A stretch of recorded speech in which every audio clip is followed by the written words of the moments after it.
Entrega teu caminho ao Senhor, confia nele e o mais ele fará. Muito bom dia.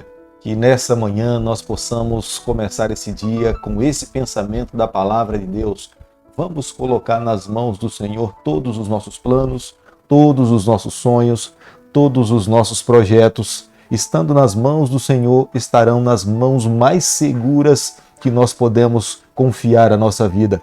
E tendo a certeza que Ele estará ao nosso lado com os seus anjos, Ele mesmo estará na nossa companhia para suprir todas as nossas necessidades.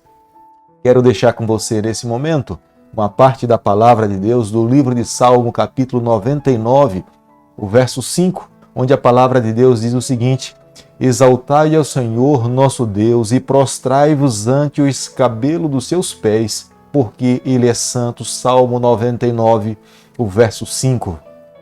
O que nós estamos fazendo nessa manhã é exaltar o nome dEle. Reconhecemos como sendo soberano sobre as nossas vidas. Nós nos prostramos diante os seus pés, porque reconhecemos que somente Ele é digno do nosso louvor, da nossa adoração. Ele é santo. Por isso que nessa manhã nós o clamamos e pedimos que esteja ao nosso lado, nos acompanhando, nos protegendo e abençoando a nossa família. Que o Eterno nessa manhã visite o teu lar, os teus sonhos e os teus projetos, e que a mão dele sobre a nossa vida nos conduza a viver uma vida de amor e de fidelidade para com a pessoa dele. A cada manhã nesse canal nós temos a alegria de estudarmos um capítulo da palavra de Deus. É uma satisfação para todos nós. E por isso, nesse momento, convido você a abrir a palavra de Deus no livro de 1 Samuel, capítulo 8, o verso 1 e o verso 2. Tendo Samuel envelhecido, constituiu seus filhos por juízes sobre Israel. O primogênito chamava-se Joel e o segundo Abias, e foram juízes em Berseba. No capítulo que nós estudamos ontem, nós podemos ver claramente que quando o povo se arrependeu dos seus pecados e se colocaram nas mãos de Deus, Deus lutou a batalha do seu povo e os concedeu a vitória. O povo sabia perfeitamente que quando Deus levantava um profeta, eles deveriam viver uma vida de obediente. Mas o povo do Senhor, os israelitas, estavam olhando para os povos que estavam ao lado da nação de Israel e queriam copiar o mesmo sistema político que eles estavam vivendo.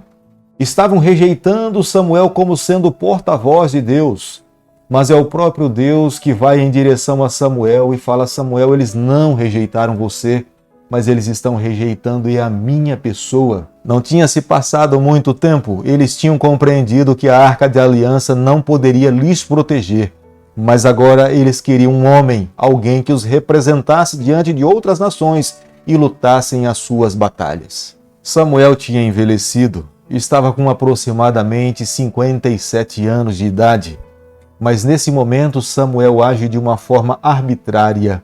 Ele coloca os seus 2 filhos como sendo juízes entre o povo de Deus, lá em Berseba. Um deles se chamava Joel e o outro se chamava Abias. O significado do nome de Joel, o Senhor é meu Deus, e o significado do nome de Abias, o Senhor é meu Pai. O fato é que os 2 filhos de Samuel não estavam completamente convertidos. Eles aceitavam subornos, eles viviam uma vida de corrupção.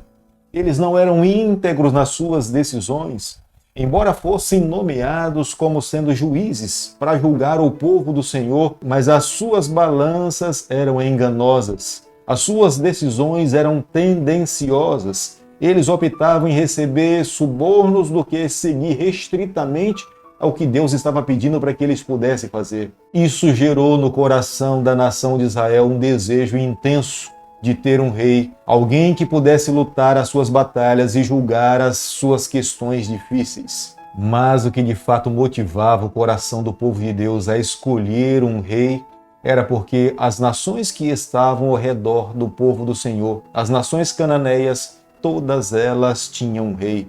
Eles queriam também seguir o mesmo sistema de governo dessas outras nações.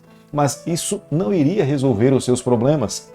O que de fato estava destruindo o povo do Senhor era a falta de confiança no poder de Deus. Eles deveriam confessar os seus pecados, eles deveriam jogar fora os seus ídolos, eles deveriam construir uma vida de oração, eles deveriam de fato buscar a Deus com todas as suas forças. Se vivessem dessa forma, independente do sistema de administração daquela época, Deus seria o centro das suas vidas e, consequentemente, eles viveriam uma vida feliz. 1 Samuel, capítulo 8, verso 6, a Bíblia diz o seguinte: Porém, essas palavras não agradou a Samuel, quando disseram: Dá-nos um rei para que nos governe.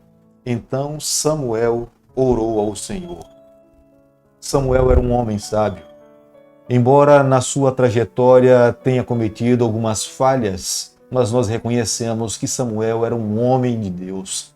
O seu coração estava submisso à palavra do Senhor. Samuel sabia que Deus deveria ser o primeiro e o único e exclusivo na vida do povo de Deus. Se o povo optasse por uma opinião diferente, eles corriam o risco de sofrerem sérias consequências. E quando Samuel reconheceu que eles estavam buscando um rei, a decisão de Samuel naquele momento foi consultar primeiramente ao Senhor. É o que nós precisamos fazer nos momentos difíceis da nossa vida. Nós precisamos abrir o nosso coração ao Senhor. Nós precisamos contar para Ele todos os nossos anseios. Nós precisamos permitir que Ele conduza a nossa vida. E sabemos que nos dias em que nós estamos vivendo, a palavra de Deus é Deus falando conosco. A palavra de Deus tem orientações para todas as questões dessa vida. A palavra de Deus nos ensina como ter um casamento feliz. A palavra de Deus nos ensina como educarmos os nossos filhos. A palavra de Deus nos fala com respeito à finança.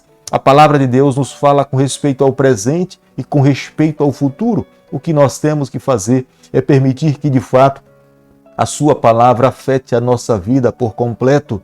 E foi isso que Samuel fez. A primeira decisão dele, após ser consultado a respeito de um rei, Samuel se colocou de joelho e esperava no Senhor uma resposta. Mas, mais uma vez, os israelitas incorreram no erro que já tinham cometido no passado. Eles escolheram seguir as suas próprias vontades. Estavam dispostos a copiar o mesmo sistema de governo das nações cananeias. Embora Samuel estivesse lhes aconselhado e falado que esperassem na resposta do Senhor, mas eles já tinham tomado uma decisão. Eles queriam seguir o mesmo sistema de governo das outras nações e queriam tomar para si alguém que pudesse lutar as suas batalhas. 1 Samuel, capítulo 8, verso 7, a palavra de Deus diz o seguinte: Disse o Senhor a Samuel: Atende a voz do povo em tudo quanto te diz, pois não rejeitou a ti, mas a mim, para que eu não reine sobre eles. Aqui fica muito evidente para nós que o nosso Deus nos permite fazermos as nossas escolhas. Deus nos dá o direito de tomarmos as nossas decisões. Se eles estivessem esperando no Senhor, o próprio Deus teria revelado para eles o teor da aliança que eles tinham assumido no passado com Abraão e com Isaque. O teor da aliança era teocrático. Deus falava, eles ouviam e Deus lutaria as suas batalhas.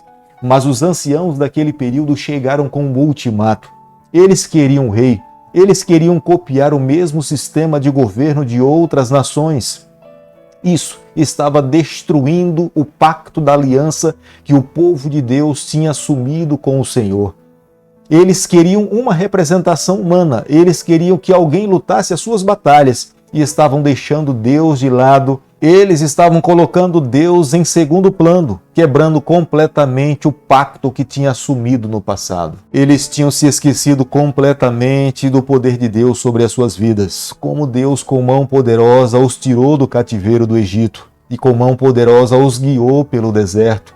Deus providenciou o maná, Deus fez com que a água saísse da rocha, Deus fez com que o mar se abrisse, Deus os livrou de outras nações mais poderosas, Deus os livrou de tantos males, mas naquele momento eles tinham se esquecido por completo do que Deus tinha feito pelas suas vidas. Eles estavam dispostos a permitir que as suas necessidades pessoais daquele momento guiassem todas as suas vidas. 1 Samuel, capítulo 8, verso 9, a palavra de Deus diz o seguinte: Agora, pois, atende a sua voz, porém adverte-o solenemente e explica-lhe qual será o direito do rei, que houver de reinar sobre ele. Deus concedeu o que o povo de fato estava pedindo. Mas Deus não queria que as decisões daquele momento pudessem depois responsabilizar a sua pessoa. Ele queria deixar livremente, porque ele sabia que todo ser humano é um ser livre moralmente. Deus sabia que todos os seres humanos têm nas suas mãos o direito de fazer as suas escolhas. Mas Deus, naquele momento, queria que eles já antecipadamente soubessem das consequências de escolherem tomar um rei. O rei deveria ter os seus direitos. O melhor da colheita de cada tribo deveria ser dada para o rei. O rei iria escolher os seus soldados. Os filhos da nação de Israel deveriam lutar as batalhas desse rei. Deveriam correr à frente do seu carro de guerra. As filhas do povo de Deus seriam selecionadas para servir o rei no seu palácio. Deus de antemão os advertiu, mas eles optaram em seguir a sua própria vontade. Mas não foram essas orientações divinas que afetou a decisão futura do povo. Eles permaneceram seguindo o mesmo pensamento. Olhando para os outros povos, permaneceram seguindo que eles deveriam ter alguém que lutasse as suas batalhas. Querido amigo, nessa manhã, como é imprescindível nós pararmos para fazermos uma reflexão. Muitas vezes nós estamos tão envoltos nas nossas atividades e problemas diárias que nós nos esquecemos de seguir aquilo que Deus pede que possamos fazer. Nós colocamos e alimentamos o nosso coração com algumas ideias e pensamentos e decisões, mas por mais que nós vejamos na palavra de Deus as suas orientações, nós estamos dispostos a seguir a nossa própria vontade. Por mais que a palavra de Deus nos aconselhe, nos oriente, nos ensine o caminho seguro para ser seguido, mas nós optamos em seguir a nossa própria vontade. O resultado sempre será sofrimento, tristeza e dor. Quando nós deixamos de lado as orientações divinas para seguir a nossa própria vontade, as consequências sempre serão desastrosas. E não foi diferente com o povo do Senhor. Como eles estavam rejeitando a vontade de Deus e seguindo a sua própria vontade, as consequências do povo do Senhor foi também desastrosa. Querido amigo, nessa manhã, ao concluirmos o capítulo 8 do livro de 1 Samuel, eu e você, nós precisamos levar no nosso coração algumas verdades. Nós fomos chamados com um objetivo especial. Deus nos separou para sermos um povo santo, propriedade exclusiva dele. Ele precisa ser o primeiro e único e exclusivo na nossa vida. Nós não podemos permitir que nenhum outro interfira nesse relacionamento pessoal com o nosso Deus. Mas nós não podemos nos esquecer, embora nós vivamos nesse mundo, ao lado das pessoas que estão aqui sob a face dessa terra, nós temos um padrão. O padrão estabelecido por Deus para a minha vida e para a tua vida é a palavra do Senhor. Embora nós olhemos para as pessoas que estejam ao nosso redor, o seu estilo de vida, a sua forma de viver, e nós precisamos amá-las, nós precisamos respeitá-las, nós precisamos viver ao lado dessas pessoas, mas nós jamais podemos nos esquecer. A nossa pátria não é aqui nessa terra. O nosso estilo de governo não é estabelecido por essa terra. O nosso estilo de governo é estabelecido pela palavra de Deus e pelo céu.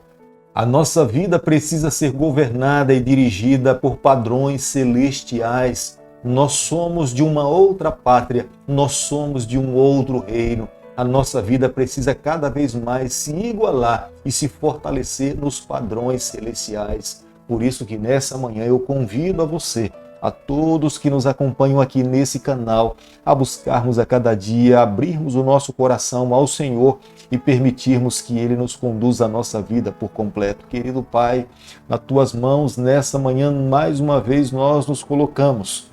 Pedimos perdão pelas nossas falhas, pedimos a Tua bênção sobre a nossa vida e sobre a nossa família. Esteja conosco no decorrer desse dia e da nossa trajetória, nós oramos em nome de Jesus. Que o Senhor te abençoe e te guarde, que Ele faça resplandecer o seu rosto sobre você, que Ele tenha misericórdia de você e que sobre você nessa manhã Ele levante o seu rosto e conceda a sua paz em nome de Jesus. Amém.